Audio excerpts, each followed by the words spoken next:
Sa Cagayan de Oro City, usa patay sa disgrasya sa Barangay Upper Puerto. Dugang detalye atong sayron pinaagi ni Jandy Esteban. Jandy.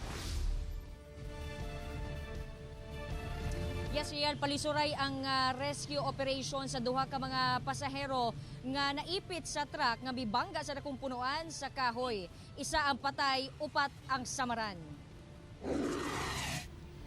Nagkatag ang mga bildo sa nabuak nga windshield sa kalsada ni ining boom truck. Ilabihang nalumping ang atubangang bahin niini dihang mibangga sa dakong punuan sa kahoy sa Upper Puerto, Cagayan de Oro City, Martes sa hapon.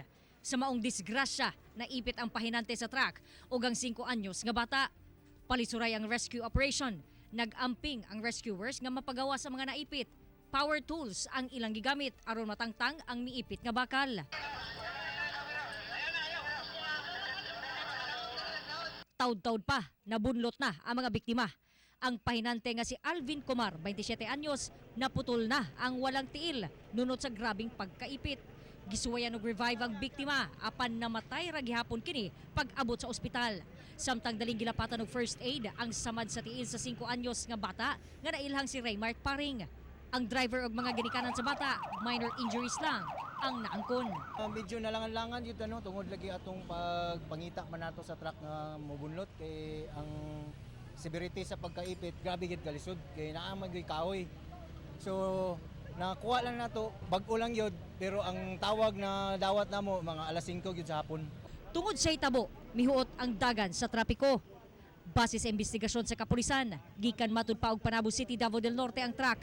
Dihang pabahada na kini sa Upper Puerto, nawad-an na daw kini og brake. Nabundulan usab niini ang gisundang elf truck, rason nga nahagbong kini sa pangpang. Hinuon, minor injuries lang sab ang nahiaguman sa mga sakay. Kusog na daan ko nung nigdagan sa imabaw pa.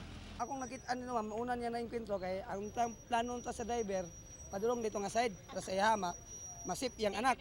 Oh, masip yang mga kuan dito. Kay siya nga side. Naka-counter man siya. Ay, is nga di ba sa hiruan, ma'am?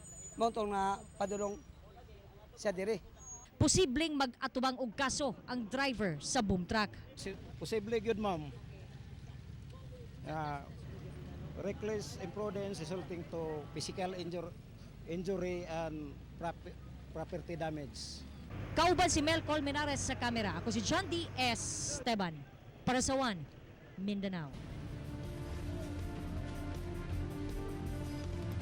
Real gipay mangnuan usab sa otoridad ang kining mga drivers nga dapat naagyod sa kondisyon ang ilahang mga sakyanan aron malikay sa disgrasya.